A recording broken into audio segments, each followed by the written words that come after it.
Hello दोस्तों, Arya technical classes की YouTube channel पर आपका स्वागत है। दोस्तों, अल्टरनेटर के टॉपिक में हमने लास्ट वीडियो के अंदर आर्मेचर रिएक्शंस और अल्टरनेटर के अंदर उत्पन्न होने वाली शक्तियों के बारे में डिस्कस किया कि अल्टरनेटर के अंदर आर्मेचर रिएक्शंस क्या होती है और ये किस किस प्रकार से हमारे अल्टरनेटर के अंदर प्रभाव उत्पन्न करती है। दूसरा, अल्टरनेटर में उत्पन्न शक्तियों के बारे में डिस्कस किया, जिसमें हमने लास्ट वीडियो के अंदर बेलनाकार रोटर के अंदर उत्पन्न होने वाली शक्तियों के बारे में पढ़ लिया था।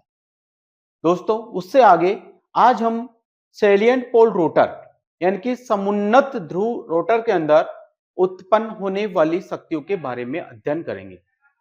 देखिए, सैलिएंट पोल रोटर मैंने आपको जब आपको रोटर के प्रकार पढ़ाए थे तब मैंने बताया था कि सैलिएंट पोल रोटर की क्या क्या विशेषताएं होती है जो आपको पता होगा। तो देखिए, ये जो आपको डायग्राम दिखाई दे रहा है ये है आपका सैलिएंट पोल अल्टरनेटर का।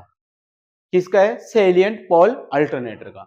यहां पर मैं आपको समझा दूं, ये तो है आपका स्टेटर, ये क्या है आपका स्टेटर है और ये स्टेटर की कोर है, ये स्टेटर की कोर है और इस स्टेटर की कोर के अंदर अपन कौन सी वाइंडिंग करते हैं अल्टरनेटर के अंदर? तो अल्टरनेटर के अंदर स्टेटर कोर पर आर्मेचर वाइंडिंग लगाई जाती है और वो भी आर्मेचर वाइंडिंग कौन सी होती है आपकी?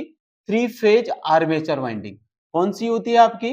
3 फेज आर्मेचर वाइंडिंग को अपन क्या करते हैं? स्टेटर कोर के ऊपर क्या करते हैं? लगाते हैं। तो ये पूरा का पूरा आपका स्टेटर कोर है और इस स्टेटर कोर पर अपन ने 3 फेज आर्मेचर वाइंडिंग लगा रखी है। तो 3 फेज की वाइंडिंग है तो उसके टोटल कितने सिरे निकलेंगे? 6 सिरे।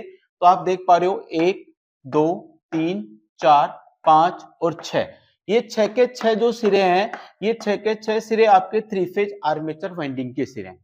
ये है इसका क्रॉस वाला सिरा, तो इसका दूसरा सिरा यहां से निकल रहा है। एक वाइंडिंग का पहला सिरा यहां से जा रहा है तो इस वाइंडिंग का दूसरा सिरा यहां से निकल रहा है। तीसरी वाइंडिंग का सिरा यहां से जा रहा है तो चौथी वाइंडिंग का सिरा यहां से क्या निकल रहा है? आपका बाहर निकल रहा है। इस प्रकार तीनों वाइंडिंगों को हमने 120 डिग्री के एंगल पर क्या किया गया है? स्थापित किया गया है। तो ये तो हो गई आपकी 3 फेज आर्मेचर वाइंडिंग। इसको अपन ने कहां पर लगाया? स्टेटर के ऊपर। दूसरा होता है इसका रोटर। रोटर आपको ये दिखाई दे रहा है, ये जो रोटर होता है ये सैलिएंट पोल रोटर है। इस सैलिएंट पोल रोटर के अंदर मैंने आपको बताया था कि इसके अंदर ध्रुवों की संख्या क्या होती है? ज्यादा होती है। इसकी घूर्णन गति क्या होती है? कम होती है। और सैलिएंट पोल रोटर के ऊपर अपन कौन सी वाइंडिंग लगाते हैं? Field winding. तो इस रोटर के यहाँ पर, इस रोटर के ऊपर अपन कौन सी वाइंडिंग लगा देंगे यहाँ पर? तो इसके ऊपर मैं लगा दूंगा यहाँ पर फील्ड वाइंडिंग। कौन सी वाइंडिंग लगा दी मैंने? ये फील्ड वाइंडिंग। और इस फील्ड वाइंडिंग को अपन कौन सी सप्लाई के साथ संयोजित करेंगे? तो इस फील्ड वाइंडिंग को अपन डीसी सप्लाई के साथ संयोजित करेंगे। कौन सी सप्लाई के साथ? डीसी सप्लाई के साथ इस फील्ड वाइंडिंग को अपन क्या करेंगे? यहां से संयोजित करेंगे। तो यहां पर इसके अंदर क्या होगी? ये आपकी फील्ड वाइंडिंग के टर्मिनल। ये कौन सी वाइंडिंग होगी? आपकी फील्ड वाइंडिंग। और इस फील्ड वाइंडिंग को अपन कौन से सप्लाई के साथ जोड़ेंगे? अपन डीसी सप्लाई के साथ इसको क्या करेंगे? जोड़ेंगे। अब देखिए, यहां पर मैंने बताया था सैलिएंट पोल रोटर के अंदर क्या होता है? असमान एयर गैप होता है, असमान वायु अंतराल होता है। असमान वायु अंतराल का मतलब आप यहां पर देख पा रहे हो, यहां पर ये स्टेटर की कोर है और ये आपका रोटर है। तो यहां पर एयर गैप का मान कितना है? इतना। एयर गैप का मान कितना है? इतना। लेकिन अगर मैं यहां से और यहां के बीच में एयर गैप का मान देखूं तो एयर गैप का मान क्या हो गया? आपका बढ़ गया। अगर मैं यहां से और यहां के बीच में एयर गैप का मान देखूं तो एयर गैप का मान क्या हो गया? और ज्यादा बढ़ गया। तो इसमें कहीं पर तो एयर गैप वायु अंतराल का मान क्या है? कम है। और कहीं पर वायु अंतराल का मान क्या है? ज्यादा है। तो जो सैलिएंट पोल रोटर है उसके अंदर मैंने आपको लिखवाया था पहले कि इसके अंदर असमान वायु अंतराल होते हैं। अब देखिए, अपन ने पढ़ा था चुंबक वाले चैप्टर के अंदर, अपन ने पढ़ा होगा एक तो होती है डायरेक्ट एक्सिस और एक होती है क्वाड्रेचर अक्ष। एक तो होती है डायरेक्ट एक्सिस और एक होती है क्वाड्रेचर अक्ष। तो यहां पर देखिए, ये आपकी जो मुख्य अक्ष है ना, इस रोटर की जो ये मुख्य अक्ष है इसको तो अपन बोलेंगे डायरेक्ट अक्ष। इसको तो अपन क्या बोलेंगे? डायरेक्ट अक्ष बोलेंगे। ये जो आपके रोटर की जो मुख्य अक्ष है, इस मुख्य अक्ष को मैं बोलूंगा डायरेक्ट एक्सिस बोलूंगा। कौन सी अक्ष बोलूंगा इसको? डायरेक्ट अक्ष। और डायरेक्ट अक्ष से 90 डिग्री पर, 90 डिग्री पर ये जो लाइन खिंची हुई है ना, इसको मैं बोलूंगा क्वाड्रेचर अक्ष। कौन सी अक्ष बोलूंगा इसको? Quadrature axis. ये कौन सी है आपकी? क्वाड्रेचर एक्स है। और ये कौन सी है आपकी? डायरेक्ट एक्स है। तो आप देख पा रहे हो कि डायरेक्ट एक्सिस पर वायु अंतराल का मान क्या है? कम है। डायरेक्ट एक्सिस पर एयर गैप वायु अंतराल का मान क्या है, कम है, जबकि क्वाड्रेचर एक्सिस पर वायु अंतराल का मान क्या है आपका, ज्यादा है। तो डायरेक्ट एक्सिस पर वायु अंतराल का मान, डायरेक्ट एक्सिस पर क्या है आपका, वायु अंतराल। वायु अंतराल क्या है यहाँ पर, वायु अंतराल क्या है यहाँ पर, कम है, जबकि क्वाड्रेचर एक्सिस पर क्या है, वायु अंतराल यहाँ पर क्या है आपका, ज्यादा है। अब बताइए, आपने चुंबक वाला चैप्टर पढ़ा होगा, जहां पर वायु अंतराल कम होगा वहां पर चुंबकीय परिपथ के रास्ते के अंदर रिएक्टेंस का मान क्या होगा, कम होगा, रिलक्टेंस बोलते हैं अपन। तो यहां पर जो क्या होगा, जो रिएक्टेंस होगा एक्स डी, ये होगा डायरेक्ट एक्सिस रिएक्टेंस, और यहां पर मैं बोलूंगा एक्स क्यू, इसको मैं बोलूंगा quadrature axis reactance. Quadrature axis reactance मतलब आपका क्वाड्रेचर एक्सिस पर जो वायु अंतराल है, उस वायु अंतराल के कारण जो प्रतिरोध पैदा हो रहा है उसको तो मैं लिखूंगा एक्स क्यू से, और डायरेक्ट एक्सिस पर जो वायु अंतराल है उसके कारण जो प्रतिरोध पैदा हो रहा है उसको लिखूंगा मैं एक्स डी से। तो डायरेक्ट एक्सिस पर वायु अंतराल का मान कम है, तो यहां पर जो रिएक्टेंस एक्स डी है उस रिएक्टेंस एक्स डी का मान भी क्या होगा, कम होगा। एक्स डी का मतलब है आपका डायरेक्ट एक्सिस रिएक्टेंस, और ये आपका क्वाड्रेचर एक्सिस पर वायु अंतराल का मान ज्यादा है, तो जो आपका एक्स क्यू है, जो क्वाड्रेचर रिएक्टेंस है, उसका मान भी क्या होगा आपका, ज्यादा हो। तो यहां पर ये जो आपका सैलिएंट पोल रोटर है, इसके अंदर असमान वायु गैप होता है, असमान वायु अंतराल होता है, और असमान वायु अंतराल होने के कारण इसके अंदर भी दो प्रकार की शक्ति उत्पन्न होती है। जैसे हमने बेलनाकार रोटर के अंदर शक्ति के दो फॉर्मूले पढ़े थे, एक हमने पढ़ा था एक्टिव पावर का फॉर्मूला या फिर ट्रू पावर का फॉर्मूला, और दूसरा पढ़ा था हमने वहां पर रिएक्टेंस पावर का फॉर्मूला।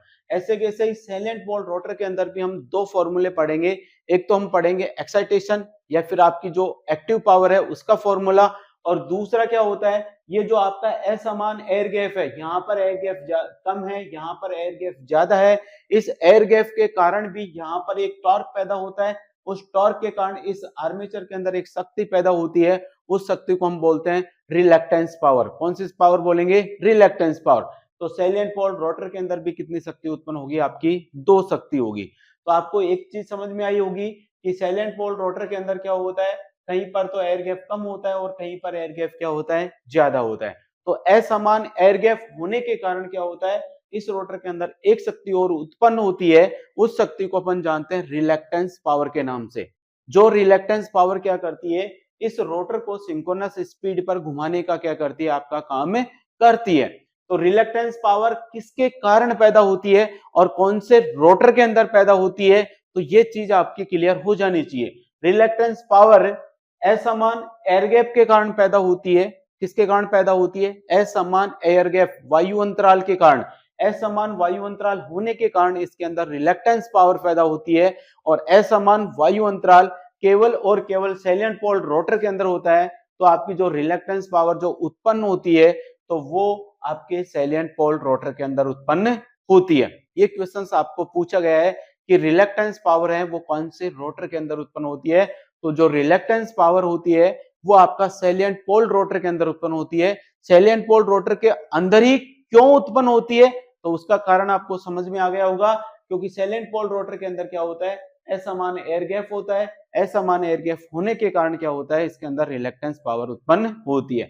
अब ये रोटर क्या करता है, ये रोटर अपने आप को क्या करता है, कम रिएक्टेंस की स्थिति में लाने का क्या करता है, प्रयास करता है। इसके कारण इस रोटर पर एक टॉर्क लगता है, और उस टॉर्क के कारण आपका रोटर घूमने लग जाता है। आप सिंगल फेस मोटर पढ़े होंगे, रिलक्टेंस मोटर। आपने सिंगल फेस के अंदर जो रिलक्टेंस मोटर पढ़ी है वो यही मोटर है, वो सिंगल फेज सिंक्रोनस मोटर का ही प्रकार है। सिंगल फेज सिंक्रोनस मोटर का ही प्रकार है रिलक्टेंस मोटर। रिलक्टेंस मोटर के अंदर भी क्या होता है, आपका असमान एयर गैप होता है, और उस असमान एयर गैप होने के कारण ही उसका रोटर क्या होता है, आपका सिंक्रोनस स्पीड पर घूमता है। उसके रोटर पर क्या होते हैं, आपके टीथ, दांते कटे होते हैं। एक वो मोटर होती है आपकी स्ट्रेसिस मोटर। स्ट्रेसिस मोटर भी आपकी सिंक्रोनस मोटर का ही प्रकार है, वो आपकी सिंगल फेज सिंक्रोनस मोटर के अंदर आती है। तो सिंगल फेज सिंक्रोनस मोटर आपकी दो प्रकार की होती है, एक होती है रिलक्टेंस मोटर, दूसरी होती है स्ट्रेसिस मोटर। दोनों के दोनों मोटर ही आपकी इसी सिद्धांत पे काम करती है। उनके अंदर क्या होता है, असमान एयर गैप होता है। असमान एयर गैप होने के कारण वो रोटर क्या होता है, अपने आप को कम उस स्थान पर स्थापित करने का प्रयास करता है जहां पर उसका प्रतिरोध का मान क्या हो, कम हो, जिसके कारण रोटर पर एक टॉर्क लगता है और वो मोटर क्या हो जाती है, आपकी सिंक्रोनस स्पीड पर घूमने लग जाती है। तो जो आपका सैलिएंट पोल रोटर होती है, सैलिएंट पोल रोटर के अंदर आपको ध्यान होगा इसके अंदर क्या होता है, आपका असमान वायु अंतराल होता है। सैलिएंट पोल रोटर के अंदर क्या होता है, असमान वायु अंतराल, असमान वायु अंतराल होता है। कौन से रोटर के अंदर, सैलिएंट फोल्ड रोटर के अंदर। अब सैलिएंट फोल्ड रोटर के अंदर क्या होती है, आपकी दो प्रकार की शक्ति उत्पन्न होती है। कितने प्रकार की, दो प्रकार की शक्ति उत्पन्न होती है। कितने प्रकार की शक्ति उत्पन्न होती है, तो दो प्रकार की शक्ति उत्पन्न होती है इसके अंदर, जिसमें जो पहली शक्ति होती है वो तो होती है आपकी एक्साइटेशन पावर। पहली जो शक्ति होती है वो कौन सी होती है, आपकी एक्साइटेशन पावर। और दूसरी जो शक्ति होती है वो होती है कौन सी, आपकी रिलक्टेंस पावर। दूसरी शक्ति कौन सी होती है, आपकी रिलक्टेंस पावर होती है। दूसरी शक्ति कौन सी होती है, आपकी रिलक्टेंस पावर। अब ये जो एक्साइटेशन पावर है ये तो आपकी आ गई मुख्य शक्ति, ये तो क्या होगी आपकी, ये तो हो गई आपकी मुख्य शक्ति। और जो आपकी रिलक्टेंस पावर है ये किसके कारण आती है, तो रिलक्टेंस पावर है वो असमान वायु अंतराल के कारण उत्पन्न होती है। ये किसके कारण उत्पन्न होती है, असमान वायु अंतराल के कारण। तो दो चीजें क्लियर होगी आपकी, रिलक्टेंस पावर किसके कारण होती है, असमान वायु अंतराल कारण। एक्साइटेशन पावर किसके कारण होती है, जो अपन फील्ड वाइंडिंग के अंदर इसको जो अपन डीसी सप्लाई देके इसकी फील्ड वाइंडिंग के अंदर चुंबकीय क्षेत्र पैदा हो रही है, उसके अनुसार कौन सी पावर पैदा होती है, आपकी एक्साइटेशन पावर। एक्साइटेशन पावर का अब इसके फॉर्मूले की बात करें तो एक्साइटेशन पावर का जो सूत्र होगा, जो हमने बेलनाकार रोटर के अंदर अपन ने एक्टिव पावर का फॉर्मूला पढ़ा था, उसी फॉर्मूले के समान होगा। और उसके अंदर अपन ने पढ़ा था क्या होता है, V into E F upon x S into क्या होता है, साइन डेल। ये तो कौन सी पावर का फॉर्मूला हो गया, आपका एक्साइटेशन पावर का। ये आपके बेलनाकार रोटर के फॉर्मूले के समान ही है। कौन से के, बेलनाकार रोटर के फॉर्मूले के समान ही है। और रिलक्टेंस पावर का फॉर्मूला होता है क्या, V स्क्वायर अपॉन 2 बटे 1 upon x Q minus 1 upon x D into होगा साइन 2 डेल। ये किसका फॉर्मूला है, आपका रिलक्टेंस पावर का फॉर्मूला है। आपको दोनों सूत्र याद रखने पड़ेंगे कि एक्साइटेशन पावर का फॉर्मूला क्या होता है और रिलक्टेंस पावर का फॉर्मूला क्या होता है। यहाँ पर सारी चीजें आपको पहले से पता होगी। V तो क्या है, आपका टर्मिनल वोल्टेज है, जो मैंने लास्ट वीडियो के अंदर लिखवाया था। EF क्या है, आपका ओपन सर्किट वोल्टेज या आर्मेचर के अंदर उत्पन्न विद्युत वाहक बल है। एक्सेस क्या है, आपका सिंक्रोनस रिएक्टेंस है। डेल क्या होता है, आपका लोड एंगल या टॉर्क एंगल होता है। ये आपका टर्मिनल वोल्टेज और उत्पन्न विद्युत वाहक बल, इन दोनों के बीच में जो कोण होता है उसी को अपन क्या बोलते हैं, डेल बोलते हैं। यहाँ पर V वही आपका टर्मिनल वोल्टेज है। एक्स क्यू मैंने आपको स्टार्टिंग में समझा दिया।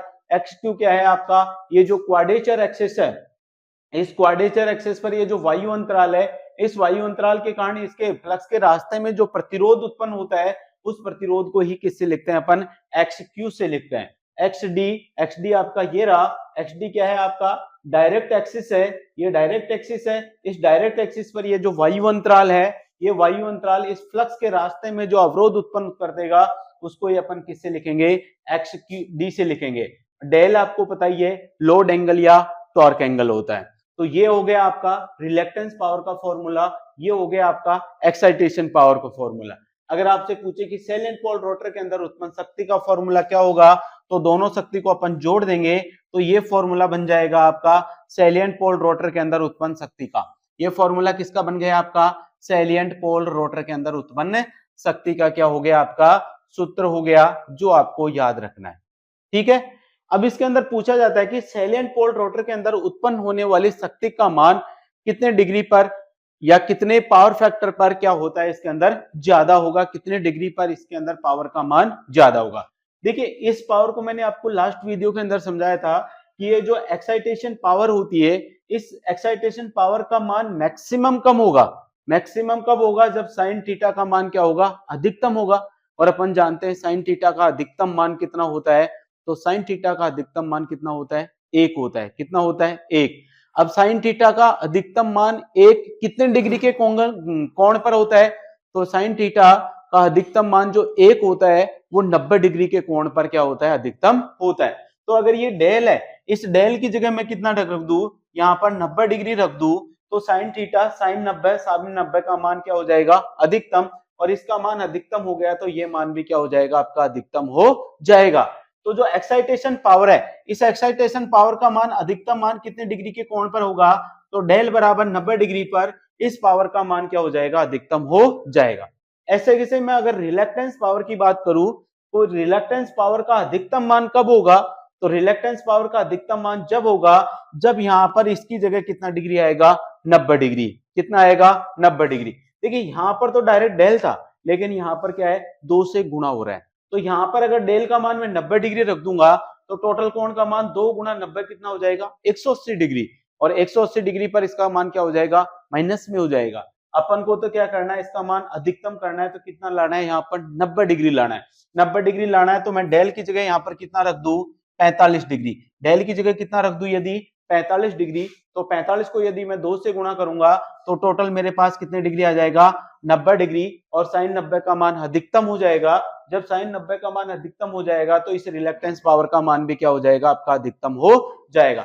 तो रिलक्टेंस पावर का मान अधिकतम कितने डिग्री के एंगल पर कोण पर होगा, तो डेल बराबर 45 डिग्री के एंगल पर रिलक्टेंस पावर का मान क्या हो जाता है, आपका अधिकतम हो जाता है। तो यानी कि आपका जो सैलिएंट पोल रोटर है, सैलिएंट पोल रोटर के अंदर जो उत्पन्न अधिकतम शक्ति है वो कितना होगा, 45 डिग्री पर भी हो सकती है, 90 डिग्री, यानी 45 डिग्री से ज्यादा और 90 डिग्री से कम पर, क्योंकि दोनों कोण आ गए ना, तो 90 से तो कम होना चाहिए और 45 डिग्री से क्या होना चाहिए, ज्यादा होना चाहिए। तो मैं इसको डायरेक्ट लिख देता हूं, del less than 90 degree. Del का मान जब 90 डिग्री से कम होगा तब क्या होगा, आपका सैलिएंट पोल रोटर के अंदर उत्पन्न शक्ति का मान क्या होगा, आपका अधिकतम होगा। तो ये हो गया आपका सैलिएंट पोल रोटर के अंदर उत्पन्न शक्ति। अच्छे से समझ में आया होगी। मैंने सबसे पहले बताया आपका सैलिएंट पोल आपका अल्टरनेटर कैसा होता है। तो ये अल्टरनेटर की स्टेटर की कोर है। इस स्टेटर की कोर के अंदर अपन ने 3 फेज आर्मेचर वाइंडिंग लगा रखी है। इस स्टेटर कोर के मध्य में ये आपका रोटर हो गया, और ये रोटर कौन सा है, आपका सैलिएंट पोल रोटर है। सैलिएंट पोल रोटर के अंदर हमने देखा कि यहाँ पर एयर गैप कम है, और जबकि आपका जो क्वाड्रेचर एक्सिस है उस क्वाड्रेचर एक्सिस पर एयर गैप का मान ज्यादा होता है। तो कहीं पर तो एयर गैप कम होता है, कहीं पर एयर गैप ज्यादा होता है। तो एयर गैप का मान कम या ज्यादा होने के कारण इस रोटर के अंदर एक नई पावर उत्पन्न होती है, उस पावर को हम बोलते हैं रिलक्टेंस पावर। और इस रिलक्टेंस पावर का सूत्र होता है v²/2 1/x³ - 1/xd × sin 2 del. इस रिलक्टेंस पावर का मैक्सिमम मान कब होगा, जब डेल बराबर 45 डिग्री होगा। जब डेल बराबर 45 डिग्री होगा तो साइन 90 का मान मैक्सिमम हो जाएगा, तो रिलक्टेंस पावर का मान भी क्या हो जाएगा, अधिकतम हो जाएगा। दूसरी जो पावर पैदा होती है इसके अंदर एक्साइटेशन पावर पैदा होती है। एक्साइटेशन पावर का जो फॉर्मूला होता है, जो अपन ने कल सिलेंड्रिकल रोटर के अंदर पढ़ा था, उसी पावर के समान होता है, यानी कि P बराबर V × EF/XX × sin डेल होता है। इस एक्साइटेशन पावर का मान अधिकतम कितने डिग्री के कोण पर होगा, तो डेल बराबर 90 डिग्री पर साइन 90 का मान मैक्सिमम हो जाएगा, तो इस पावर का मान भी क्या हो जाएगा, आपका मैक्सिमम हो जाएगा। तो हमने आपको बेलनाकार रोटर और सैलिएंट पोल रोटर, इन दोनों रोटर के अंदर उत्पन्न होने वाली शक्ति के अंदर जो जो फॉर्मूले बनते हैं वो फॉर्मूले मैंने आपको समझाया, और किस प्रकार से शक्ति उत्पन्न होती है ये भी आपको समझाया। शायद ये चीजें आपके लिए नई हो सकती है, क्योंकि ये आपको आईटीआई किताब के अंदर नहीं दी हुई है। फिर भी अब आप कंपटीशन की तैयारी कर रहे हो, और कंपटीशन के अंदर आपको कहीं से भी किसी भी प्रकार से क्वेश्चंस बन सकते हैं, इसलिए आपको ये फॉर्मूले आपको याद रखना पड़ेगा, क्योंकि इन्हीं फॉर्मूलों से कभी कभी सिंपल सा क्वेश्चन पूछ लेगा। जैसे यहीं से पूछ लेगा एक्साइटेशन पावर का मान कितने डिग्री के एंगल पर मैक्सिमम होता है। छोटा सा क्वेश्चन है, लेकिन आपने यदि पढ़ा हुआ नहीं है तो आपके वो छूट जाएगा एग्जाम से। या फिर यहां से पूछ लेगा जो एक्साइटेशन पावर है उसका मान कितने डिग्री के एंगल पर मैक्सिमम होता है। या फिर आपसे पूछ लेगा रिलक्टेंस पावर किसके कारण पैदा होती है, या रिलक्टेंस टॉर्क होता है वो किसके कारण पैदा होता है, तो जो ऐसा मान एयर गैप होता है उसके कारण पैदा होता है। ये आपसे पूछ लेगा सैलिएंट पोल रोटर के अंदर जो एयर गैप है उसका मान कम कहां पर होता है, कौन सी एक्सिस पर कम होता है, तो कौन सी एक्सिस पर कम होता है, डायरेक्ट एक्सिस पर। कौन सी एक्सिस पर ज्यादा होता है, तो क्वाड्रेचर एक्सिस पर होता है। कौन सी एक्सिस पर, क्वाड्रेचर एक्सिस पर एयर गैप का मान क्या होता है, ज्यादा। एयर गैप का मान कम या ज्यादा होने से क्या होगा, फ्लक्स के रास्ते का प्रतिरोध क्या हो जाएगा, कम या ज्यादा। एयर गैप कम है तो फ्लक्स के रास्ते का प्रतिरोध कम होगा, एयर गैप ज्यादा है तो फ्लक्स के रास्ते का प्रतिरोध क्या हो जाएगा, ज्यादा हो जाएगा। यानी कि किसी भी चुंबकीय परिपथ के अंदर रिलेक्टेंस का मान बढ़ जाएगा। रिलेक्टेंस तो पढ़ा हुआ है ना आपने, प्रतिष्ठंभ। प्रतिष्ठंभ क्या होता है, चुंबकीय फ्लक्स के रास्ते में उत्पन्न अवरोध ही क्या कहलाता है, आपका रिलेक्टेंस या प्रतिष्ठंभ कहलाता है। वो रिलेक्टेंस का मान क्या हो जाता है, यहाँ पर कम ज्यादा हो जाता है, और उस रिलेक्टेंस के कारण ही यहाँ पर कौन सी पावर पैदा हो रही है, आपकी रिलेक्टेंस पावर हो रही है। तो ये हो गया आपका कौन सा, सैलियन पोल रोटर के अंदर उत्पन्न होने वाली शक्ति। ठीक है, अब देखिए यहां से एक छोटा सा क्वेश्चन पूछ लेता है आपके अल्टरनेटर के अंदर कि अल्टरनेटर के अंदर जब हम एक्साइटेशन का मान कम या ज्यादा करते हैं तो किसका प्रभाव परिवर्तित होता है, और जब अल्टरनेटर पर हम यांत्रिक ऊर्जा के मान को चेंज करते हैं तो किसका मान चेंज होता है। अल्टरनेटर के अंदर यांत्रिक ऊर्जा और एक्साइटेशन, इनका मान चेंज होने से किन किन चीजों पर निर्भर करता है। देखिए ये आपका आर्मेचर वाइंडिंग है, ये आपकी फील्ड वाइंडिंग है। फील्ड वाइंडिंग को मैं किसकी सप्लाई के साथ जोड़ूंगा, डीसी सप्लाई के साथ। जब फील्ड वाइंडिंग को डीसी सप्लाई दूंगा तो इसके अंदर क्या पैदा हो जाएगा, चुंबकीय क्षेत्र पैदा हो जाएगा। अब इस चुंबकीय क्षेत्र है और यहाँ पर ये आर्मेचर की वाइंडिंग है। जब इस अपन क्या करेंगे, इस रोटर को किसी भी प्राइम मूवर की सहायता से यांत्रिक ऊर्जा प्रदान करेंगे। रोटर को किसी भी प्राइम मूवर की सहायता से क्या करेंगे, यहाँ से यांत्रिक ऊर्जा प्रदान करेंगे। यांत्रिक ऊर्जा प्रदान करने का मतलब क्या है, इस रोटर को मैं प्राइम मूवर की सहायता से जैसे घुमाऊंगा तो घूमने से क्या होगा, इसका जो चुंबकीय फ्लक्स है, इन चालकों में से गुजरने वाले चुंबकीय फ्लक्स के मान में परिवर्तन होगा, और जैसे इन चालकों में से गुजरने वाले फ्लक्स के मान में परिवर्तन होगा तो इन चालकों के अंदर क्या हो जाएगा, एक विद्युत वाहक बल उत्पन्न हो जाएगा। तो ये तो है आपका अल्टरनेटर की कौन सी ऊर्जा दे रहे हैं, इसको यांत्रिक ऊर्जा दे रहे हैं। और यहां से अल्टरनेटर को कौन सी सप्लाई दे रहे हैं, यहाँ पर एक्साइटेशन पावर दे रहे हैं। यहाँ पर क्या कर रहे हैं, इसको एक्साइटेशन पावर दे रहे हैं। एक्साइटेशन पावर का मतलब इसकी फील्ड वाइंडिंग के अंदर अपन कौन सी सप्लाई दे रहे हैं, अपन यहाँ से डीसी सप्लाई। तो यहाँ से डीसी सप्लाई दे रहा हूँ तो यहाँ पर फील्ड करंट आईएफ होगी। फील्ड करंट क्या होगी आपकी, आईएफ। तो जैसे मैं से यहाँ से फील्ड करंट के मान को बढ़ाऊंगा तो इस कुंडली के अंदर बहने वाली धारा का मान बढ़ेगा, और कुंडली के अंदर बहने वाली धारा का मान बढ़ेगा तो उत्पन्न होने वाले चुंबकीय फ्लक्स का मान भी क्या होगा, आपका बढ़ेगा। तो ये हो गया आपका अल्टरनेटर के अंदर किस प्रकार से क्या होता है, आपका विद्युत वाहक बल उत्पन्न होता है। तो सबसे पहले अगर मैं बात करता हूं, यदि मैं एक्साइटेशन का मान चेंज करता हूं, किसका मान चेंज करता हूं मैं, एक्साइटेशन पावर। अगर मैं एक्साइटेशन पावर यानी कि आपकी उत्तेजक शक्ति, कौन सी शक्ति, आपकी उत्तेजक शक्ति, उत्तेजक शक्ति के मान को क्या करता हूं, यदि मैं चेंज करता हूं तो इस अल्टरनेटर पर क्या प्रभाव पड़ेगा। तो देखिए यहां से मैं फील्ड करंट का मान मैं चेंज करूंगा तो फील्ड करंट का मान चेंज करने से क्या होगा, एक्साइटेशन पावर का मान चेंज करने से क्या होगा, एक तो अल्टरनेटर का है जो शक्ति गुणांक चेंज हो जाएगा। अल्टरनेटर का क्या चेंज हो जाएगा, आपका शक्ति गुणांक। शक्ति गुणांक क्या हो जाएगा, आपका परिवर्तित होगा। किसका, तो एक तो क्या हो जाएगा, आपका शक्ति गुणांक परिवर्तित होगा। शक्ति गुणांक कब परिवर्तित होगा, जब अपन एक्साइटेशन के मान को क्या करेंगे, चेंज करेंगे। एक्साइटेशन का मतलब क्या है, इस फील्ड वाइंडिंग के अंदर बहने वाली धारा का मान चेंज करूंगा। अगर मैं फील्ड करंट का मान परिवर्तित करता हूं तो फील्ड करंट का मान परिवर्तित करने पर शक्ति गुणांक का मान, अल्टरनेटर के अंदर शक्ति गुणांक का मान क्या हो जाएगा, चेंज हो जाएगा। दूसरा क्या हो जाएगा इसके अंदर, जो रिएक्टिव पावर है, दूसरा क्या होगा आपका जो रिएक्टिव पावर है, यानी कि जो प्रतिक्रिया शक्ति है, आपकी कौन सी शक्ति, प्रतिक्रिया शक्ति। प्रतिक्रिया शक्ति यानी कि इंग्लिश में लिखेंगे इसको, कौन सी पावर है आपकी, रिएक्टिव पावर। रिएक्टिव पावर का मान भी क्या हो जाएगा, आपका चेंज होगा। रिएक्टिव पावर का मान क्या होगा, आपका परिवर्तित होगा। रिएक्टिव पावर का मान भी क्या होगा, आपका परिवर्तित। तो आपका पावर फैक्टर और रिएक्टिव पावर, इन दोनों के मान में कब परिवर्तन होगा, जब अपन फील्ड करंट के मान में परिवर्तन करेंगे। जब अपन फील्ड करंट के मान में परिवर्तन करेंगे, यानी कि जब अपन एक्साइटेशन पावर के मान में चेंज करेंगे, तो एक्साइटेशन पावर के मान में चेंज करने से अल्टरनेटर के अंदर शक्ति गुणांक और रिएक्टिव पावर, इन दोनों का मान क्या हो जाता है, आपका चेंज हो जाता है। जरूर आपको 100% याद होनी चाहिए ये लाइन, कि जब मैं एक्साइटेशन यानी कि फील्ड वाइंडिंग के अंदर प्रवाहित होने वाली धारा का मान कम या ज्यादा करता हूं तो अल्टरनेटर पर क्या प्रभाव पड़ता है। कई बार एग्जाम्स के अंदर आपके पूछा गया है। दूसरा आता है कि अगर मैं अल्टरनेटर की इनपुट शक्ति, अल्टरनेटर की यदि मैं इनपुट पावर यानी कि अल्टरनेटर को अपन इनपुट में कौन सी ऊर्जा देते हैं, तो अल्टरनेटर को इनपुट में हम देते हैं कौन सी ऊर्जा, यांत्रिक ऊर्जा। कौन सी ऊर्जा देते हैं, यांत्रिक ऊर्जा।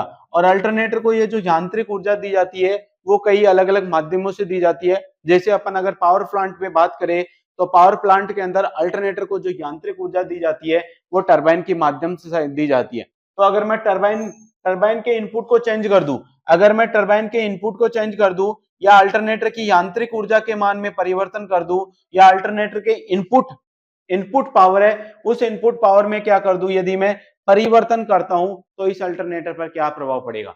देखिए, यदि मैं अगर मैं अल्टरनेटर की यांत्रिक ऊर्जा को चेंज करता हूं, यांत्रिक ऊर्जा मतलब इसका रोटर को जो मैं जिस स्पीड से घुमा रहा हूं, रोटर को जिस स्पीड से घुमा रहा हूं वही तो क्या है आपकी यांत्रिक ऊर्जा। तो अपन जानते हैं कि NS बराबर क्या होता है आपका 120 F/P है। NS क्या है यहाँ पर रोटर की गुणन गति। अगर मैं रोटर की गुणन गति को चेंज करता हूं तो इस अल्टरनेटर के अंदर फ्रीक्वेंसी का मान भी क्या हो जाएगा आपका चेंज हो जाएगा। तो पहला तो क्या होगा, इस अल्टरनेटर की क्या हो जाएगी आपकी आवृत्ति का मान। किसका मान? आवर्ती का मान है। आवर्ती का मान क्या हो जाएगा आपका परिवर्तित होगा, इसका मान चेंज होगा आपका आवर्ती का। और दूसरा है क्या है, दूसरा क्या है आपकी एक्टिव पावर। दूसरी कौन सी आपकी एक्टिव पावर। एक्टिव पावर यानी कि आपकी जो क्रियात्मक शक्ति है। एक्टिव पावर को हिंदी में क्या बोलेंगे अपन? क्रियात्मक शक्ति। इस क्रियात्मक शक्ति का मान भी क्या होगा आपका परिवर्तित होगा। इस क्रियात्मक शक्ति का मान भी क्या होगा आपका परिवर्तित होगा। तो ये दोनों को दोनों आपके जो सेंटेंस है बहुत ही इंपॉर्टेंट है कि अल्टरनेटर के अंदर जब अपन एक्साइटेशन का मान चेंज करते हैं तो अल्टरनेटर के ऊपर क्या प्रभाव पड़ता है। तो अल्टरनेटर के अंदर एक तो शक्ति गुणांक और एक आपकी प्रतिक्रिया शक्ति, इन दोनों का मान चेंज होता है। जब अल्टरनेटर के अंदर अपन इनपुट पावर या यांत्रिक ऊर्जा के मान में परिवर्तन करते हैं, इनपुट पावर या यांत्रिक ऊर्जा के मान में परिवर्तन करते हैं तो उसकी आवृत्ति और जो उसकी क्रियात्मक शक्ति यानी कि एक्टिव पावर है उसका मान क्या होता है आपका चेंज होता है। ये दोनों लाइन्स आपको याद होनी चाहिए, दोनों आपको याद होने चाहिए। एक्साइटेशन पावर का मान चेंज करने पर अल्टरनेटर पर क्या प्रभाव पड़ेगा, इनपुट पावर का मान चेंज करने पर इस अल्टरनेटर पर क्या प्रभाव पड़ता है। तो ये हो गया आपके अल्टरनेटर पर एक्साइटेशन और उसकी यांत्रिक ऊर्जा यानी कि टरबाइन का इनपुट है, टरबाइन इनपुट के मान को चेंज करने पर इस अल्टरनेटर पर क्या प्रभाव पड़ता है। अगला जो आपका टॉपिक आता है यहाँ पर, अगला जो टॉपिक आता है वो भी आपका बहुत इंपॉर्टेंट टॉपिक है एक सिंक्रोनस मशीन के अंदर। और इस सिंक्रोनस मशीन का ये जो टॉपिक है इसके अंदर भी आपको खूब सारे क्वेश्चंस मिलेंगे। तो अगला हमारा टॉपिक है आपका वी कर्व। अगला टॉपिक कौन सा है आपका वी कर्व। कि सिंक्रोनस मशीन्स के अंदर जो वी कर्व होता है वो क्या होता है और वी कर्व से हमें किन किन चीजों के बारे में पता चलता है। तो देखिए, सिंक्रोनस मशीन के अंदर जो वी कर्व होता है क्या है अगला आपका टॉपिक है कौन सा आपका वी कर्व। अगला टॉपिक कौन सा है आपका वी कर्व, है ना। कर्व को हिंदी में बोलते हैं वक्र, यानी कि वी वक्र। तो वी वक्र क्या होता है, सबसे पहला जो क्वेश्चन पूछा जाता है इसके अंदर से जो सबसे सिंपल क्वेश्चन है वो पूछा जाता है कि वी कर्व किन किन के बीच में खींचा जाता है। भाई वी कर्व खींचेंगे तो बाद में, लेकिन पता तो होना चाहिए वी कर्व किन किन के बीच में खींचा जाता है। तो सबसे पहला और सबसे इंपॉर्टेंट क्वेश्चन जो सबसे ज्यादा पूछा गया है वो यही क्या पूछा गया है कि वी कर्व है जो किन किन बीचों के बीच में जाता है। तो वी कर्व है आपका फील्ड धारा, कौन सी फील्ड धारा, फील्ड धारा है मतलब IF तथा आर्मेचर धारा तथा आर्मेचर धारा, आर्मेचर धारा यानी कि IA के बीच खींचा गया ग्राफ, के बीच खींचा गया ग्राफ वी वक्र कहलाता है। ये लाइन आपको याद होनी चाहिए कि वी वक्र है वो किन किन के बीच में खींचा जाता है।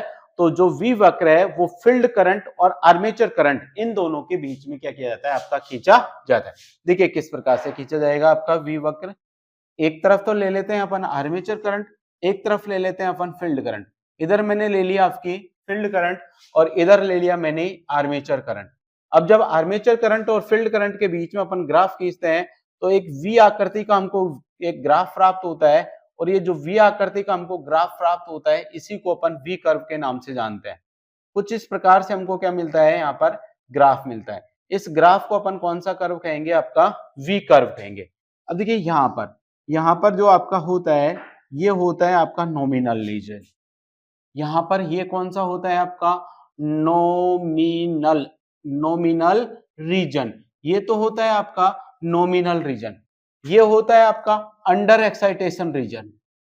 ये होता है कौन सा आपका अंडर एक्साइटेशन रीजन। ये होता है आपका अंडर एक्साइटेशन रीजन और ये होता है आपका ओवर एक्साइटेशन रीजन। ये क्या होता है आपका ओवर एक्साइटेशन रीजन होता है। ओवर एक्साइटेशन रीजन मतलब यहां पर फील्ड करंट का मान ज्यादा होगा, अंडर एक्साइटेशन रीजन मतलब यहां पर फील्ड करंट का मान कम होगा, और नॉमिनल रीजन का मतलब वो फील्ड करंट जिस पर पावर फैक्टर का मान क्या हो जाए आपका इकाई हो जाए। क्योंकि अभी थोड़ी देर पहले मैंने आपको लिखाया था कि जैसे ही मैं फील्ड करंट के मान को चेंज करता हूं, यानी कि जैसे जैसे मैं एक्साइटेशन के मान को चेंज करता हूं, तो एक्साइटेशन या फील्ड करंट का मान चेंज होने से किसका मान परिवर्तित होता है।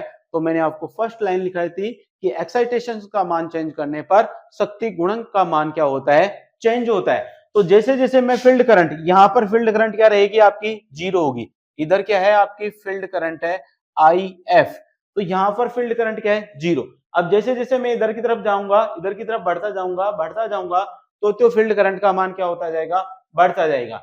एक करंट ऐसी आएगी, इस करंट पर जब फील्ड करंट का मान इतना हो जाएगा, तो उस कंडीशन में यहां पर इस अल्टरनेटर का जो पावर फैक्टर है वो क्या हो जाएगा आपका, यूनिटी हो जाएगा, इकाई हो जाएगा।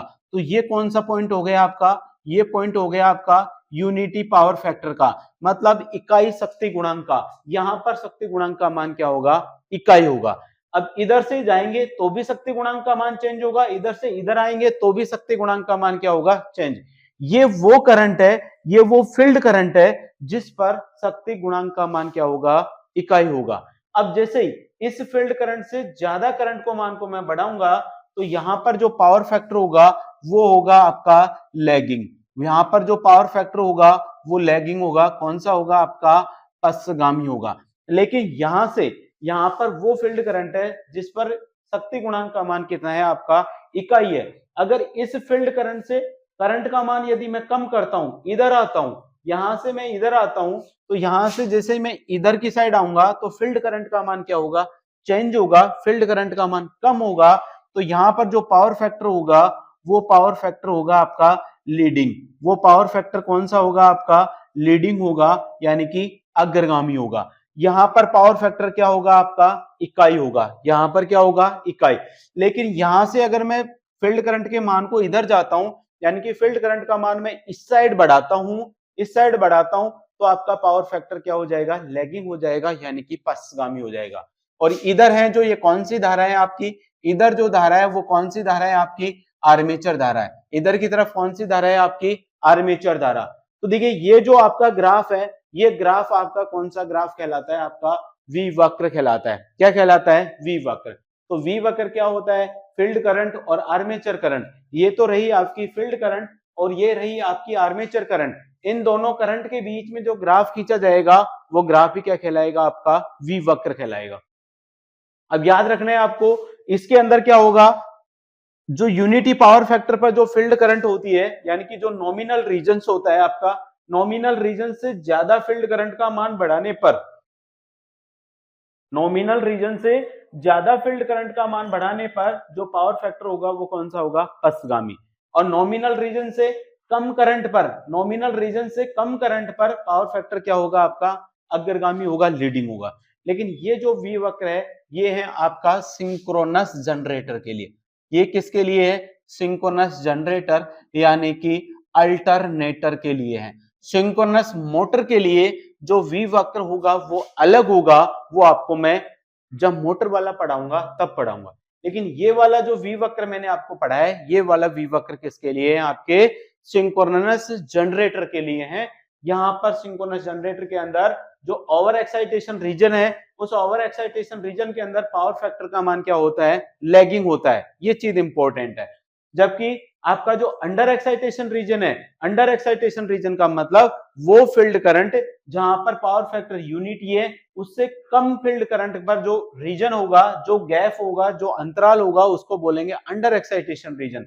इस रीजन के अंदर क्या होगा, पावर फैक्टर क्या होगा आपका, अग्रगामी होगा। ये है किसके लिए, सिंक्रोनस अल्टरनेटर के लिए।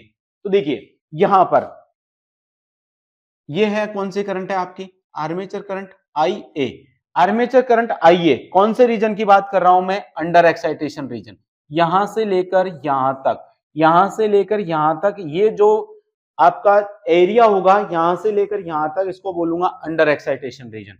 और यहां से लेकर यहां तक का, यहां से लेकर यहां तक का जो गैप होगा इसको अपन बोलेंगे ओवर एक्साइटेशन रीजन। और ये वो पॉइंट है जिस पॉइंट पर पावर फैक्टर का मान यूनिट है, इस पॉइंट को अपन क्या बोलेंगे, नॉमिनल रीजन। तीनों चीज समझ में आ गई। अगर मैं बोलूं, अब देखिए यहां से क्वेश्चंस आपके पूछे जाते हैं कि कोई भी अल्टरनेटर है आपका, वो लीडिंग पावर फैक्टर पर काम कर रहा है, कोई भी अल्टरनेटर आपका लीडिंग पावर फैक्टर पर काम कर रहा है, और जब वो लीडिंग पावर फैक्टर पर काम कर रहा है उस कंडीशन में यदि मैं फील्ड करंट का मान बढ़ाता हूं तो आर्मेचर करंट पर क्या प्रभाव पड़ेगा। क्वेश्चन समझ में आया। कोई भी अल्टरनेटर है, एक अल्टरनेटर है जो लीडिंग पावर फैक्टर पर काम कर रहा है, और जब ये लीडिंग पावर फैक्टर पर काम कर रहा है उस कंडीशन में मैं फील्ड करंट का मान बढ़ाता हूं तो आर्मेचर करंट के मान पर क्या प्रभाव पड़ेगा। क्या मैंने क्वेश्चंस क्या लिखा है, एक अल्टरनेटर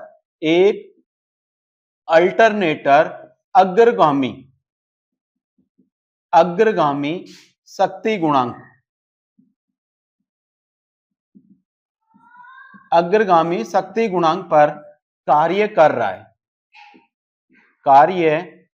है। इस स्थिति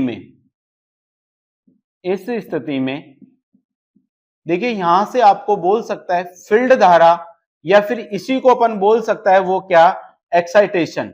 इसी को क्या बोल सकता है, एक्साइटेशन का मान बढ़ाने पर, एक्साइटेशन का मान बढ़ाने पर ऑप्शन आपको मिला जैसे आर्मेचर करंट का मान बढ़ेगा, बी मिला आपको आर्मेचर करंट का मान घटेगा, सी मिला आर्मेचर करंट का मान क्या होगा, अपरिवर्तित रहेगा, सी क्या मिलेगा, आर्मेचर करंट का मान अपरिवर्तित होगा, और डी हो जाएगा आपका आर्मेचर करंट का मान 0 होगा। तो बताइए इनमें से कौन सा आपका ऑप्शन सही है। कुछ इस प्रकार से आपके क्वेश्चंस यहां से पूछे जाते हैं वी कर्व से। एक क्वेश्चन तो मैंने आपको बता दिया, ये वाला क्वेश्चन बन जाता है कि वी कर्व आपका किस किस के बीच में खींचा जाता है। दूसरा क्वेश्चन आपका ये बन जाता है कि एक अल्टरनेटर है जो आपका अग्रगामी शक्ति गुणांक पर काम कर रहा है, और उस कंडीशन में यदि मैं फील्ड धारा या एक्साइटेशन का मान बढ़ा दूं तो आर्मेचर करंट पर क्या प्रभाव पड़ेगा। या फिर यहीं से क्वेश्चन चेंज हो सकता है आपका, एक अल्टरनेटर है जो अग्रगामी की जगह क्या लिख देगा, वो पश्चगामी शक्ति गुणांक पर काम कर रहा है, और पश्चगामी शक्ति गुणांक पर काम कर रहा है उस कंडीशन में यदि मैं फील्ड धारा या एक्साइटेशन का मान बढ़ा दूं तो आर्मेचर करंट पर क्या प्रभाव पड़ेगा। एक क्वेश्चन यहीं से बन जाता है कि आर्मेचर करंट का मान किस स्थिति के अंदर मैक्सिमम होगा, या सॉरी आर्मेचर करंट का मान यूनिटी पावर फैक्टर पर, इकाई शक्ति गुणांक पर, एक अल्टरनेटर इकाई शक्ति गुणांक पर, क्या इकाई शक्ति गुणांक पर कार्य कर रहा है, इकाई शक्ति गुणांक पर कार्य कर रहा है तो आई ए का मान होगा, आई ए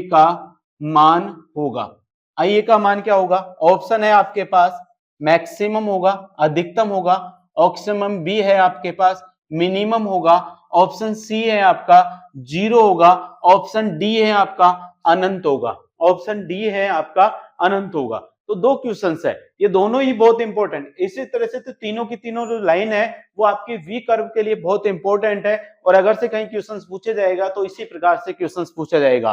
चेंज यही हो सकता है कि अग्रगामी की जगह पश्चगामी आ सकता है, अग्रगामी की जगह आपका इकाई शक्ति गुणांक आ सकता है, यही चेंज होगा। लैंग्वेज इतनी ही चेंज हो सकती है और कुछ नहीं होगी।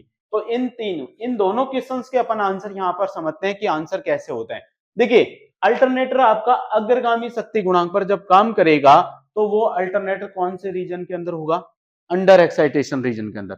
जब कोई अल्टरनेटर अग्रगामी शक्ति गुणांक पर काम कर रहा है तो उस कंडीशन में वो अल्टरनेटर कौन से रीजन में काम करेगा, अंडर एक्साइटेशन रीजन में काम करेगा।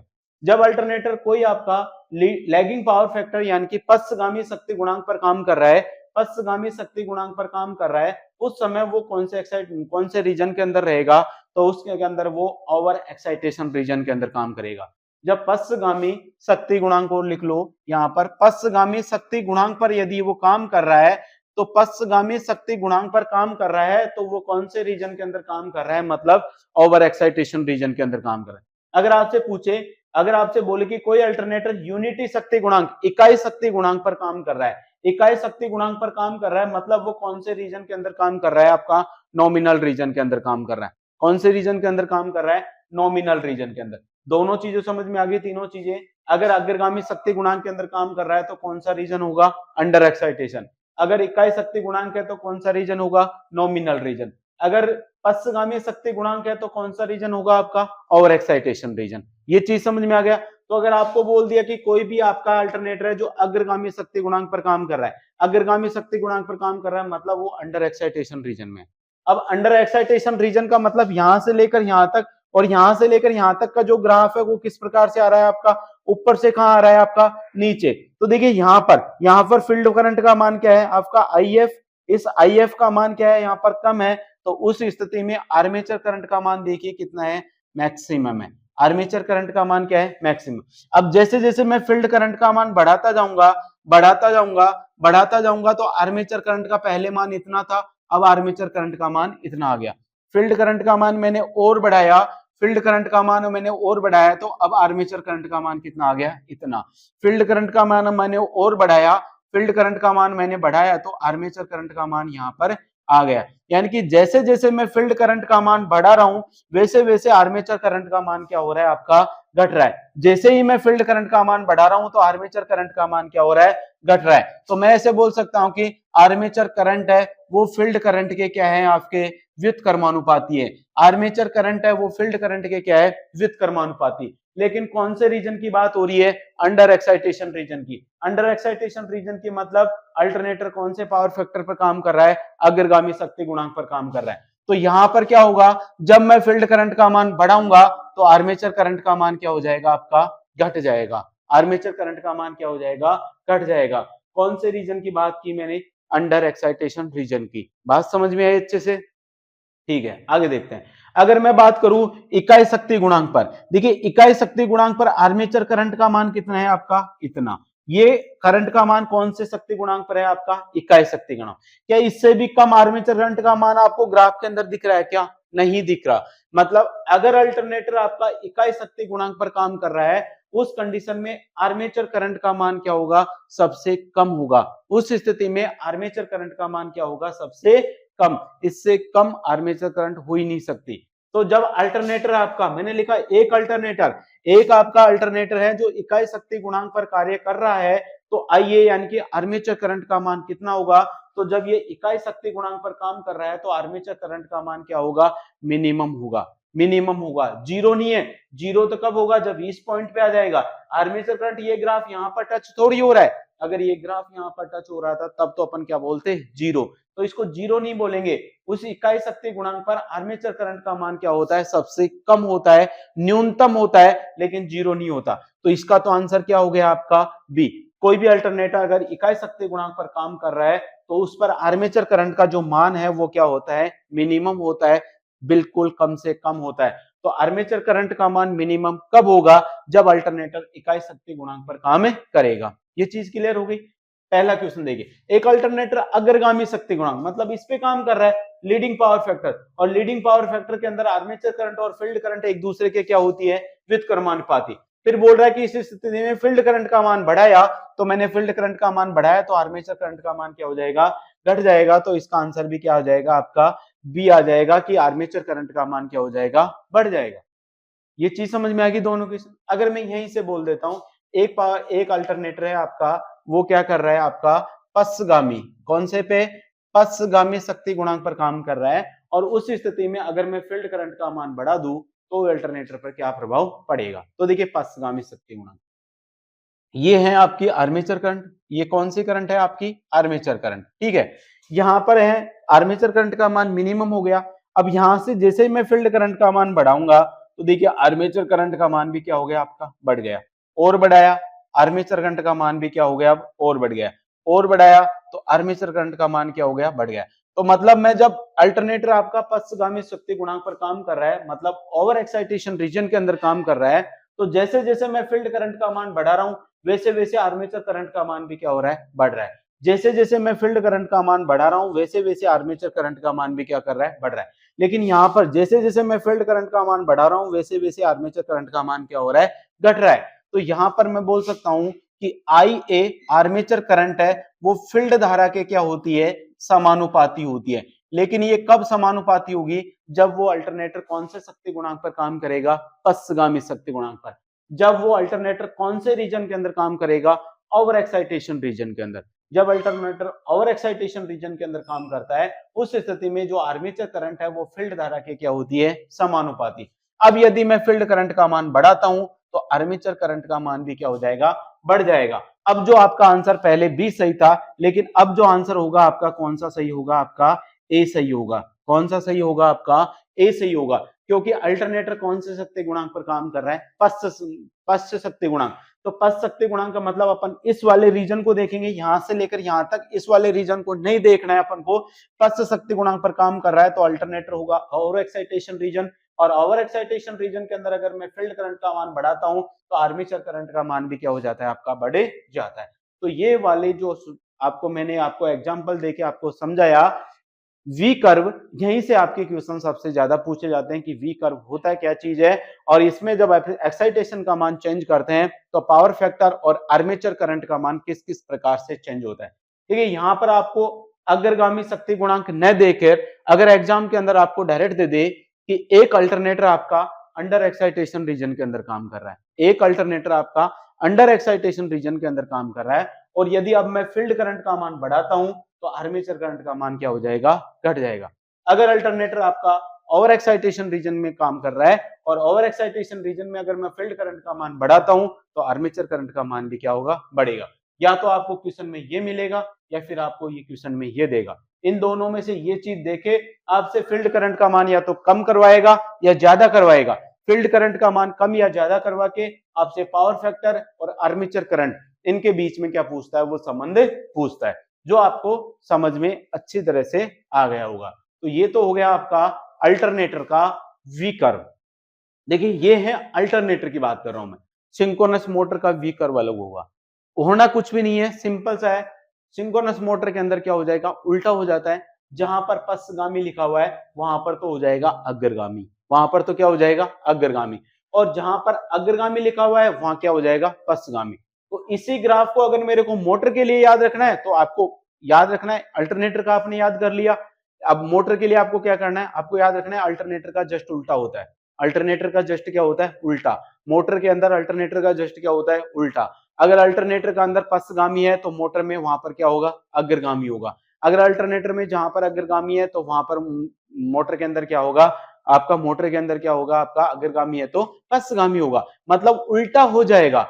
अल्टरनेटर का मैं आपको पढ़ा रहा हूं, जब मैं आपका मोटर को पढ़ाऊंगा तब मैं सिर्फ आपको इतना सा लिखाऊंगा कि आपने जो अल्टरनेटर में पढ़ा था उसका आपको उल्टा करना है, क्योंकि अगर मैंने वहां पर भी दोबारा पढ़ा है तो आप कंफ्यूज हो जाओगे।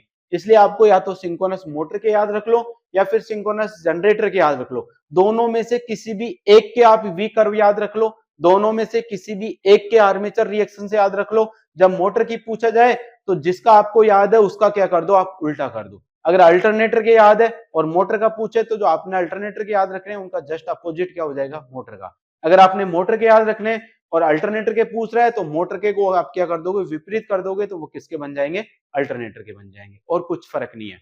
तो वो आपको मैं और समझा दूंगा जब मोटर वाला पढ़ाऊंगा। अभी अल्टरनेटर की बात कर रहे हैं तो अल्टरनेटर का वी कर्व आपको अच्छे से समझ में आ गया होगा। एक कर्व और पढ़ते हैं अपन, एक कर्व और पढ़ते हैं। एक है आपका इन्वर्टेड वी कर्व, यानी कि उल्टा वी कर्व। कौन सा, उल्टा वी कर्व।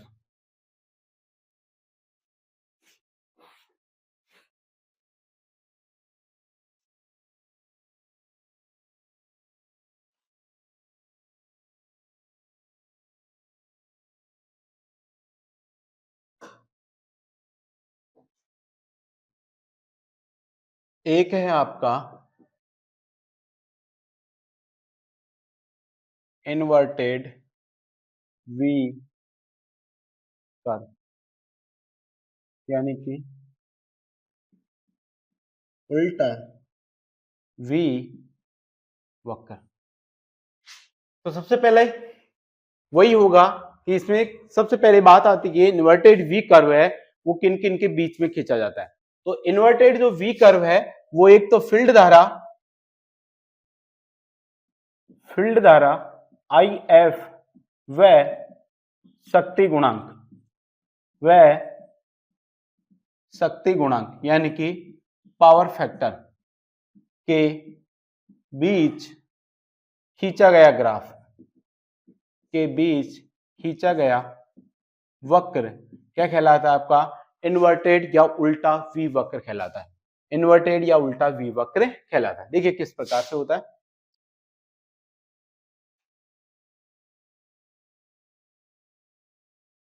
इधर तो होगी आपकी फील्ड करंट IF। अब यहां पर पहले मैंने आर्मेचर करंट ली थी, लेकिन अब क्या आ जाएगा? शक्ति गुणांक आ जाएगा, यानी कि cos फाई। cos फाई क्या हो गया आपका? ये शक्ति गुणांक। इन्वर्टेड है, उल्टा है, तो उल्टा V के समान होगा आपका। किसके समान होगा आपका? उल्टा V के समान होगा। वही यहां पर जो ये वाला जो रीजन होगा, ये यानी ये जो फील्ड करंट होगी, इस फील्ड करंट पर इधर शक्ति गुणांक है ना, तो शक्ति गुणांक का मान क्या है आपका? अधिकतम है। इस फील्ड करंट पर देखिए, यहां पर फील्ड करंट का मान कितना है? 0। अब मैंने फील्ड करंट का मान बढ़ाता जा रहा हूं, लेकिन एक करंट ऐसी आई जब पावर फैक्टर का मान यानी कि शक्ति गुणांक का मान क्या हो गया? मैक्सिमम हो गया। ये शक्ति गुणांक का कौन सा मान हो गया? अधिकतम। कौन सा मान हो गया? अधिकतम। और शक्ति गुणांक का अधिकतम मान कितना होता है आपका? 1 होता है। कितना होता है? 1। यानी कि यहां पर शक्ति गुणांक का मान क्या हो गया आपका? अधिकतम। तो वो फील्ड करंट जिस पर शक्ति गुणांक का मान अधिकतम होता है, उस फील्ड करंट को अपन बोलते हैं कौन सा रीजन? तो पहले जो रीजन बोला था वही होगा आपका नॉमिनल रीजन। इस रीजन को कौन सा रीजन बोलेंगे? नॉमिनल। क्योंकि इस फील्ड करंट पर शक्ति गुणांक का मान क्या हो गया? अधिकतम हो गया, तो इसको बोलूंगा नॉमिनल रीजन। अब नॉमिनल रीजन से इधर का जो रीजन होता है, नॉमिनल रीजन से इधर का जो रीजन होता है, उसको अपन कौन सा बोलते हैं? Under excitation. और नॉमिनल रीजन से इधर का जो रीजन होता है, उसको अपन क्या बोलते हैं? Over excitation. इधर को तो क्या बोलते हैं अपन? Over excitation. और इधर को अपन क्या बोलते हैं? अपन इधर को बोलते हैं क्या? Under excitation. इधर को क्या बोलते हैं अपन? Under excitation. और बीच वाला जो होता है उसको अपन क्या बोलते हैं? Nominal region. नॉमिनल रीजन पर पावर फैक्टर का मान क्या होता है? अधिकतम। अब मैंने बताया था, अभी आपको जब मैंने V कर्व बताया था, तो ओवर एक्साइटेशन रीजन के अंदर जो आपका शक्ति गुणांक होता है वो कौन सा होता है? तो ओवर एक्साइटेशन रीजन के अंदर जो शक्ति गुणांक होता है वो होता है लैगिंग, यानी कि कौन सा होता है आपका? पश्चगामी होता है। जबकि आपका अंडर एक्साइटेशन रीजन है, अंडर एक्साइटेशन रीजन के अंदर जो शक्ति गुणांक होता है वो होता है लीडिंग। लीडिंग का मतलब कौन सा होता है आपका? अग्रगामी होता है। कौन सा होता है? अग्रगामी। अब ये क्या चीज है आपका? पावर फैक्टर के साथ ग्राफ है। ये क्या चीज है? पावर फैक्टर के साथ ग्राफ है। ठीक है, समझ में आया आपका? तो ये चीज तो समझ में पहले से ही आ गई होगी कि जब आपका अल्टरनेटर अग्रगामी शक्ति गुणांक पर काम कर रहा है तो कौन से रीजन के अंदर होगा? Under excitation. या आपसे पूछ ले कि शक्ति गुणांक अंडर एक्साइटेशन रीजन के अंदर काम कर रहा है तो उसका पावर फैक्टर कौन सा होगा? अग्रगामी। अगर कोई अल्टरनेटर ओवर एक्साइटेशन रीजन के अंदर काम कर रहा है तो उसका पावर फैक्टर क्या होगा आपका? पश्चगामी। ये क्या है आपका? शक्ति गुणांक है। ये क्या चीज है आपका? शक्ति गुणांक। अब क्वेश्चन आपका यहीं से पूछा जाता है कि एक अल्टरनेटर, आपका क्वेश्चन देखिए कैसे पूछा जाएगा। एक अल्टरनेटर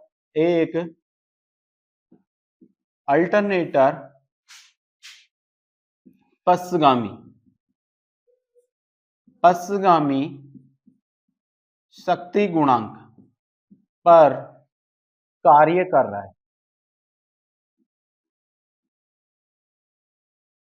रहा है। इस स्थिति में फील्ड करंट IF का मान बढ़ाने पर पावर फैक्टर व आर्मेचर करंट IA पर क्या प्रभाव पड़ेगा?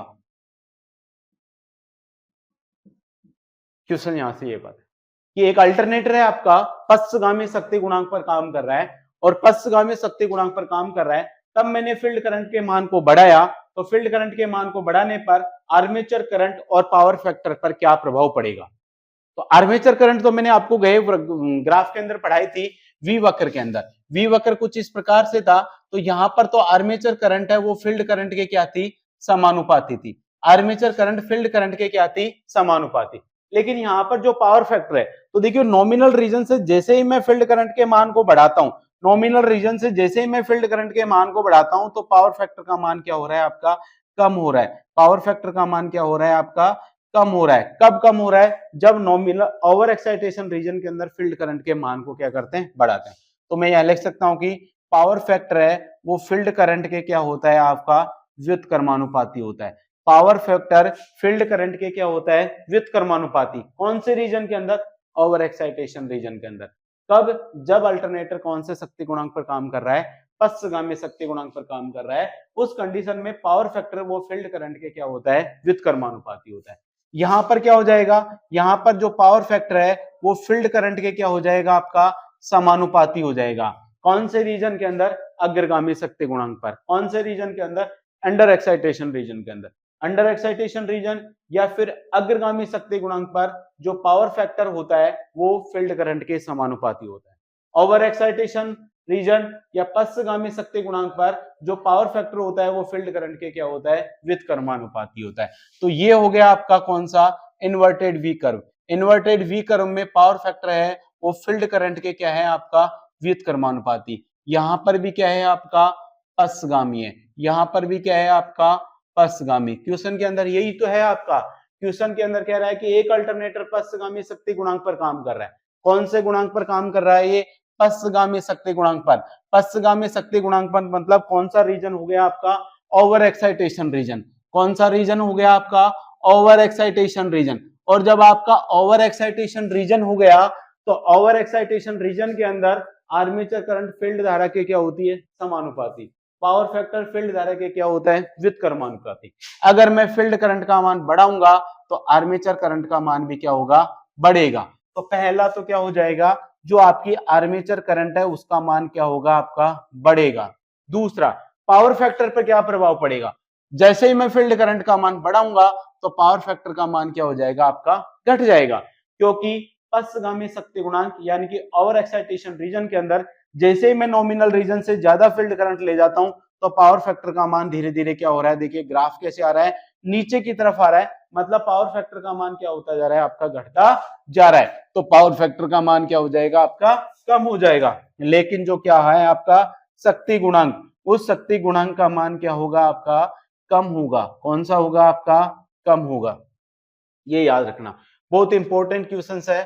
अच्छा क्वेश्चन आपका यहीं से इसी प्रकार से बन सकता है कि जब आपका अल्टरनेटर पश्चगामी शक्ति गुणांक पर काम कर रहा है, उस कंडीशन में यदि मैं एक्साइटेशन का मान बढ़ाता हूं तो पावर फैक्टर और आर्मेचर करंट पर क्या क्या प्रभाव पड़ता है। आपसे पूछ सकते हैं कि पावर फैक्टर का मैक्सिमम मान कहां पर होता है, तो पावर फैक्टर का मैक्सिमम मान कौन से रीजन के अंदर होता है, नॉमिनल रीजन के अंदर होता है। कौन से रीजन के अंदर, नॉमिनल। आपसे पूछ सकता है कोई भी अल्टरनेटर है वो आपका ओवर एक्साइटेशन रीजन के अंदर काम कर रहा है, कोई अल्टरनेटर ओवर एक्साइटेशन रीजन के अंदर काम कर रहा है, तो बताइए उसका पावर फैक्टर कौन सा होगा। अगर अल्टरनेटर आपका ओवर एक्साइटेशन रीजन के अंदर काम कर रहा है तो उसका पावर फैक्टर कौन सा होगा आपका, पश्चगामी। पूछ सकता है आपसे एक अल्टरनेटर है जो अंडर एक्साइटेशन रीजन के अंदर काम कर रहा है, एक अल्टरनेटर आपका अंडर एक्साइटेशन रीजन पे काम कर रहा है, तो उस पर पावर फैक्टर का मान कैसा होगा, उसका पावर फैक्टर कैसा होगा, पश्चगामी होगा, अग्रगामी होगा, इकाई होगा या जीरो होगा। तो जब आपका अल्टरनेटर अंडर एक्साइटेशन रीजन के अंदर काम कर रहा है तो आपका जो पावर फैक्टर है वो कौन सा होगा आपका, अग्रगामी होगा। कौन सा होगा, अग्रगामी। बहुत इंपॉर्टेंट ग्राफ है दोनों, वी कर्व और इन्वर्टेड वी कर्व आपकी एग्जाम्स की दृष्टि से इंपॉर्टेंट है। यहां से क्वेश्चंस आपके बनता ही बनता है, इसलिए दोनों ग्राफ को अच्छे से पढ़ लेना, अच्छे से समझ लेना। जैसे जैसे मैंने आपको बताया वैसे वैसे आपको याद रखना है कि आपका जब अल्टरनेटर लैगिंग के अंदर होगा तो ओवर एक्साइटेशन रीजन, या फिर आपको दे दे कि ओवर एक्साइटेशन में रीजन में है तो पावर फैक्टर क्या होगा, लैगिंग होगा। पावर फैक्टर फील्ड करंट के क्या होगा, व्युत्क्रमानुपाती। ओवर एक्साइटेशन रीजन में फील्ड करंट का मान बढ़ाऊंगा तो पावर फैक्टर का मान क्या होगा, बढ़ेगा। अगर अल्टरनेटर अंडर एक्साइटेशन रीजन में है तो उसका पावर फैक्टर कौन सा होगा, अग्रगामी होगा। अंडर एक्साइटेशन रीजन के अंदर फील्ड करंट का मान बढ़ाऊंगा तो पावर फैक्टर का मान भी क्या होगा, बढ़ेगा। देखिए जैसे जैसे मैं फील्ड करंट का मान बढ़ा रहा हूं वैसे वैसे पावर फैक्टर का मान क्या हो रहा है, बढ़ रहा है। तो फील्ड करंट का मान बढ़ाऊंगा तो पावर फैक्टर का मान भी क्या होगा, बढ़ेगा। यहाँ पर फील्ड करंट का मान बढ़ाऊंगा तो पावर फैक्टर का मान क्या हो जाएगा, घट जाएगा। तो ये दोनों चीजें समझ में आ गई आपको।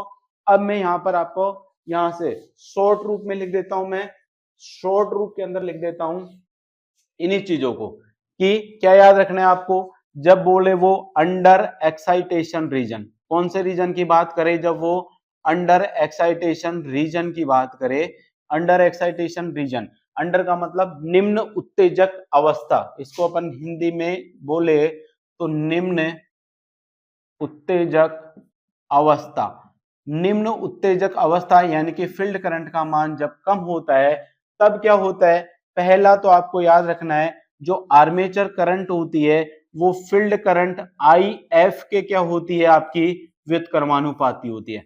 आर्मेचर करंट आई ए है वो फील्ड करंट की क्या होती है, व्युत्क्रमानुपाती। दूसरा क्या याद रखना है, जो आपका पावर फैक्टर है यानी कि शक्ति गुणांक, जो आपका शक्ति गुणांक है वो शक्ति गुणांक क्या होता है, फील्ड धारा आई एफ के क्या होता है, आपका समानुपाती होता है। कौन से रीजन की बात कर रहा हूं मैं, under excitation region. Under excitation region के अंदर तीसरा आपको याद रखना है, जो शक्ति गुणांक होता है, जो शक्ति गुणांक होता है वो शक्ति गुणांक कौन सा होता है, आपका अग्रगामी होता है। कौन सा होता है, आपका अग्रगामी होता है, मतलब आपका कौन सा होता है, लीडिंग होता है। तो ये तीन चीजें इंपॉर्टेंट है, वो आपको याद रखनी है। कौन सी रीजन की बात कर रहा हूं मैं, under excitation region. Under excitation region हो गया। दूसरा कौन सा रीजन है आपका, दूसरा है आपका ओवर एक्साइटेशन रीजन। दूसरा कौन सा है आपका, over excitation, over excitation region. Over का मतलब उच्च उत्तेजक अवस्था, उच्च उत्तेजक अवस्था।